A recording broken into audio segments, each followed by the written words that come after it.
नमस्ते everyone, Monika astrology में आपका बहुत बहुत स्वागत है। आज हम बात करने जा रहे हैं वृश्चिक लग्न की और दिसंबर महीने के राशिफल की। सबसे पहले शुरुआत करेंगे ग्रह गोचर के साथ। मंगल 1 से 6 तारीख तक वृश्चिक में और 7 तारीख के बाद धनु राशि में रहेंगे।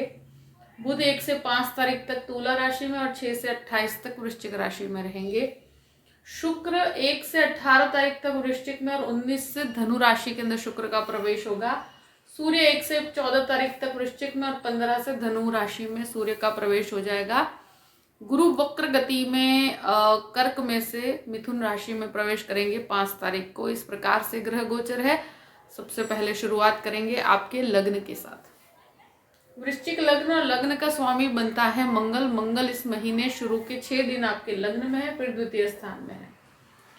ये समय बहुत ही कॉन्फिडेंट है। इस समय के अंदर स्पेशली जो शुरू के 15 दिन का समय है, बहुत ही आत्मविश्वास से आप भरपूर रहेंगे। आप खुद के लाइफ को लेकर, अपने करियर को लेकर बहुत ही फोकस्ड रहेंगे, बहुत मेहनती रहेंगे। सबसे पहली चीज कि इस समय बहुत ही ज्यादा एनर्जेटिक है। ये समय बहुत ज्यादा मेहनत का है, स्ट्रांग रहने का है। आपका विल पावर बहुत स्ट्रांग रहेगा, आपका कॉन्फिडेंस बहुत स्ट्रांग रहेगा। द्वितीय स्थान की बात करते हैं। द्वितीयेश आपके अष्टम भाव के अंदर है, 5 तारीख के बाद वक्र परिस्थिति में है। देखिए, ऐसी परिस्थिति में फैमिली में किसी के विवाह से संबंधित कुछ खर्च होते हैं। यहाँ पर फैमिली में कुछ अच्छे कार्य संपन्न होते हैं। यहाँ पर गुरु के दृष्टि संबंध की वजह से वाणी संबंधित कामों में आपको सफलता मिलेगी।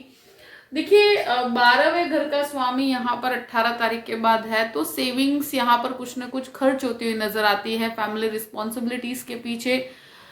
यहाँ पर फैमिली में डेफिनेटली कुछ ना कुछ खर्च रहेगा, भले ही घूमने के पीछे हो सकता है, ट्रैवल के पीछे, कहीं पर भी फैमिली में किसी के विवाह के पीछे एक्सपेंस हो या फैमिली मेंबर की कोई हेल्थ के पीछे एक्सपेंस हो, मगर खर्च होता हुआ नजर आता है। मगर ये शुभ खर्च दिख रहा है यहाँ पर, तो पॉजिटिव ही होगा, मगर खर्च यहाँ पर बने रहेंगे। और 18 तारीख के बाद ये खर्च बढ़ता हुआ नजर आता है, तो थोड़ा सा कैलकुलेटिव अप्रोच रखकर आगे बढ़िएगा।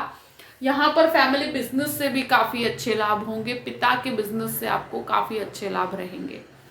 तृतीय भाव की बात करते हैं। तृतीय शनि जो है वो आपके पंचम भाव में है, मार्गी हो चुके हैं।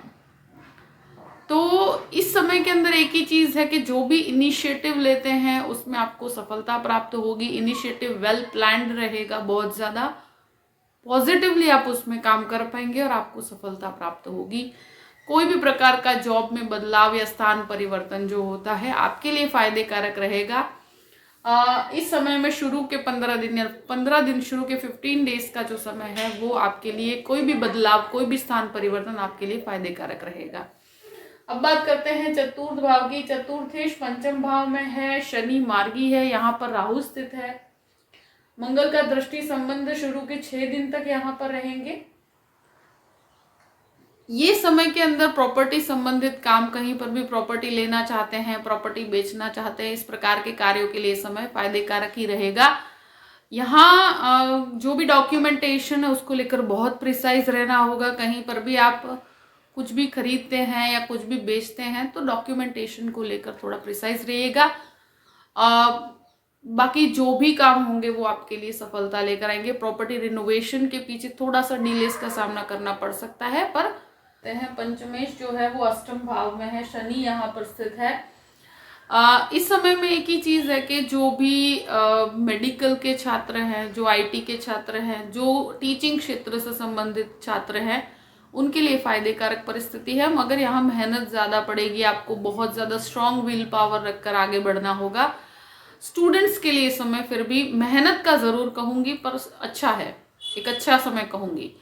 रिलेशनशिप को लेकर आप नेक्स्ट लेवल पे जाना चाहते हो, यहाँ पर रिलेशनशिप बहुत ज्यादा मन पर हावी भी रहेगा। यहाँ पर शनि के कारण कुछ मतलब काफी स्लो रहेगा आपका रिलेशनशिप। तो ये स्लो डाउन होने की वजह से उसमें कहीं ना कहीं आपको ऐसा लगेगा कि समय में बहुत ज्यादा समय बीत रहा है मगर चीजें हो नहीं पा रही है। तो एक तरह की परिस्थितियां आप यहाँ रिलेशनशिप में थोड़ा उतावलापन करने की भी कोशिश करेंगे, क्योंकि लग्न के अंदर शुक्र का भ्रमण मोस्ट ऑफ रहेगा। तो रिलेशनशिप का जो बैटल है वो इस महीने चलता रहेगा मन के अंदर, और उसी के पीछे बहुत सारा समय हो सकता है कि आपका हो। यहाँ एक चीज है कि कुछ रिलेशनशिप ऐसा भी है कि जहां आप थोड़ा हिडन रखने की कोशिश करो। इस तरह की परिस्थितियां बनी रहेगी, थोड़ा सा समय दीजिए, परिस्थितियां सॉल्व हो जाएगी अपने आप। यहाँ पर शेयर मार्केट से संबंधित जो भी काम करते हैं उनको यहाँ पर कैलकुलेटिव अप्रोच रखना चाहिए। शुरू के 18 दिन का समय फिर भी फायदे कारक है। अब बात करते हैं छठे घर की। छठे घर का स्वामी लग्न में और द्वितीय स्थान के अंदर है। तो इस समय में एक ही चीज कहूंगी कि यहाँ अगर कोई भी लोन लेना चाहते हैं तो 7 तारीख के बाद ले सकते हैं।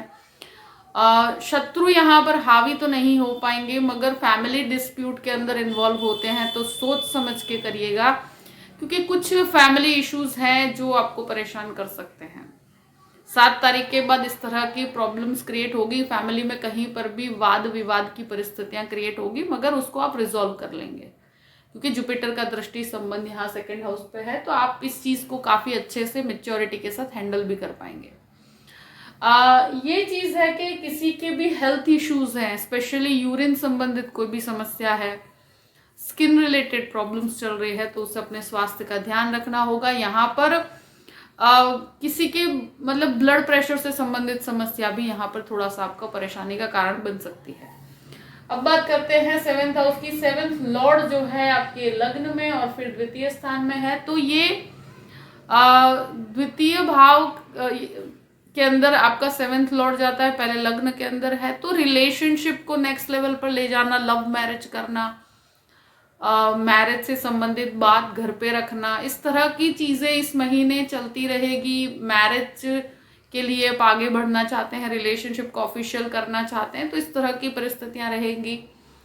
तो जो भी मैरिज करना चाहते हैं उनके लिए ये महीना बहुत फायदे कारक है। जो फाइनलाइज करना चाहते हैं उनके लिए बहुत अच्छा है, मगर कुछ रिलेशनशिप का बैटल आपका मन में चलता रहेगा, और वो चीज है कि आप क्लैरिटी करके चलेंगे तो ज्यादा बेहतर रहेगा।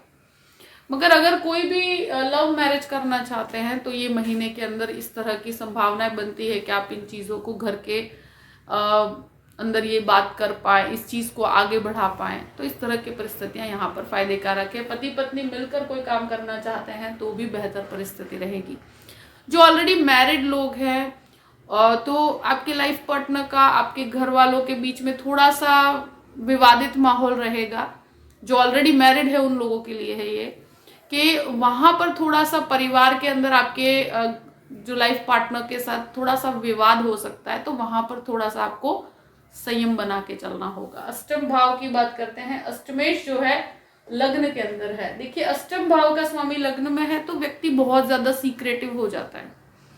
तो देखिए, इस समय के अंदर आप कहीं पर भी कोई सीक्रेटिव चीजों को रखते हैं तो सोच समझ के उसमें डिसीजन ले सकते हैं। कोई भी चीज, अगर कोई मन में कोई बात है तो उसको कहीं ना कहीं किसी से एडवाइस लेकर आप आगे बढ़िए तो आपके लिए फायदे कारक रहेगा। मगर जो इंजीनियरिंग में है, जो टेक्निकल काम करते हैं, जो रिसर्च का काम करते हैं, उनके लिए समय बहुत अच्छा है। कोई नई चीज का रिसर्च करने के लिए, स्पेशली आईटी के रिसर्च के लिए समय बहुत अच्छा रहेगा। गुरु यहाँ पर वक्री हैं तो कहीं पर भी कुछ नया सीखना चाहते हैं, कोई नई किताब पढ़ना चाहते हैं, कोई एस्ट्रोलॉजी, न्यूमरोलॉजी, कोई ज्ञान प्राप्त करना चाहते हैं, कोई स्क्रिप्चर्स पढ़ना चाहते हैं, तो ये समय आपके लिए फायदे कारक रहेगा। अब बात करते हैं आपके 9वें भाव की। देखिए, 9वें भाव में से जुपिटर निकल चुके हैं। आध्यात्मिकता के लिए समय बहुत अच्छा रहेगा, यानी आध्यात्मिक यात्राओं के लिए अच्छा समय है। यहाँ पर मास्टर लेवल एजुकेशन के अंदर भी आप आगे बढ़ सकते हैं, उसमें भी फायदे कारक परिस्थिति है। भाग्य का सपोर्ट एक तरह से फाइनेंशियली आपके लिए बहुत अच्छा रहेगा। 10वें भाव की बात करते हैं। 10वें भाव का स्वामी लग्न में और फिर द्वितीय भाव में है, तो ये फैमिली बिजनेस के लिए भी बहुत अच्छा समय है। पिता के साथ मिलकर काम करना है तो बहुत अच्छा है। कोई भी जॉब नहीं है तो शुरू के 15 दिन में जॉब मिलने की संभावनाएं बहुत अच्छी है। विदेश की संभावनाओं में भी बहुत अच्छा आपको सफलता मिलेगी, और ये समय आपके लिए बहुत पॉजिटिव है। शुरू के 15 दिन है, 15 डेज का समय आपके लिए बहुत ही अच्छा है। उसके बाद भी परिस्थितियां बेहतर है, वहां पर आपको जुड़ के काम करना होगा। 15 तारीख के बाद हो सकता है कि आपको बिजनेस करें या कहीं पर कोई मतलब काम की शुरुआत में आपको किसी का सपोर्ट लेना पड़े, मगर वो समय भी आपके लिए फायदे कारक ही रहेगा। 11th हाउस की बात करते हैं। 11th लॉर्ड लग्न में है, तो लाभ का स्वामी लग्न के अंदर बैठा है, तो फाइनेंशियल गेन यहाँ पर आपको बने हुए हैं, फाइनेंशियल लाभ आपके लिए बने हुए हैं। यहाँ कुछ रिलेशनशिप के पीछे भी खर्च हो सकता है, तो वहाँ थोड़ा सा कैलकुलेटिव अप्रोच रखिएगा, बहुत ज़्यादा ओवर एक्सपेंडिचर की तरफ नहीं जाना चाहिए। 12th लॉर्ड जो है, 12th लॉर्ड भी लग्न में है और फिर द्वितीय स्थान में है, तो ये समय आप खुद बहुत ज़्यादा ओवर एक्सपेंडिचर की तरफ जाएंगे। ट्रैवलिंग के पीछे खर्च हो सकता है, कुछ विदेश यात्रा के पीछे खर्च हो सकता है। जो स्टूडेंट्स हैं विदेश जाना चाहते हैं उन लोगों के लिए भी ये समय हो सकता है, कुछ तैयारी का समय हो। पर ये समय होगा कि जहाँ पर आप खर्च करेंगे, यानी कि आपके पहले लग्न में है तो खुद के पीछे भी करेंगे 18 तारीख तक, और बाद में कुछ फैमिली एक्सपेंडिचर, कुछ घर के लिए कुछ एक्सपेंस होगा। मगर ये महीना इस तरह से खर्च बने रहेंगे, तो अपनी सेविंग्स को थोड़ा सा बचा के चलिएगा। कोर्ट कचहरी के मैटर में यहाँ पर आपको कुछ खर्च उठाने पड़ सकते हैं, मगर यहाँ पर आपको सफलता प्राप्त होगी। गुरु का दृष्टि संबंध डिलेस के साथ सफलता देगा, यानी कि इवन आप विदेश भी जाना चाहते हैं, स्टूडेंट है विदेश जाना चाहते हैं, तो भी कुछ डिलेस का सामना आपको करना पड़ सकता है। यहाँ पर आपका 19 के बाद आपको यहाँ सफलता की प्राप्ति होगी, यहाँ आपका काम बनेगा। जो भी स्टूडेंट्स हैं उनके लिए जो भी परिस्थिति है मैंने आपके सामने रख दी है। आई होप कि ये वीडियो आपको पसंद आया होगा। पसंद आया हो तो लाइक भी कीजिएगा और सब्सक्राइब भी कीजिएगा। Thank you so much. जय श्री कृष्ण।